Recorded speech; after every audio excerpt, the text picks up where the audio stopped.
Magandang balita para sa mga kawani ng gobyerno. PBB 2023 is real.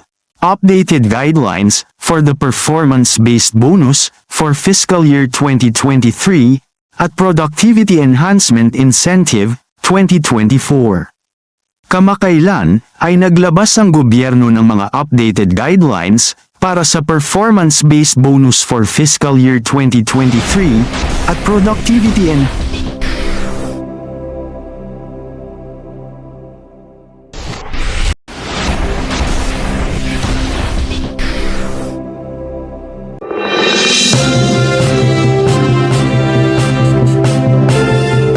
Magandang araw po mga kaguro. Magandang balita para sa mga kawani ng gobyerno. PBB 2023 is real. Updated guidelines for the performance-based bonus for fiscal year 2023 at Productivity Enhancement Incentive 2024. Kamakailan ay naglabas ang gobyerno ng mga updated guidelines para sa performance-based bonus for fiscal year 2023 at Productivity Enhancement Incentive 2024. Ang mga insentibong ito ay naglalayong palakasin ang performance ng mga ahensya ng gobyerno at bigyan ng reward ang mga empleyado para sa kanilang kontribusyon sa serbisyo publiko. Alamin kung sino ang maaaring maging kwalipikado at kung paano ito gumagana. At narito na po ang Executive Order No. 61, Resolution No. 2024-2. Halina at ating alamin.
Kung meron man kayong mga komento tungkol sa mga isyong ito, maaari kayong magbigay ng mga reaksyon sa comment section na makikita sa ibaba ng bidyong ito.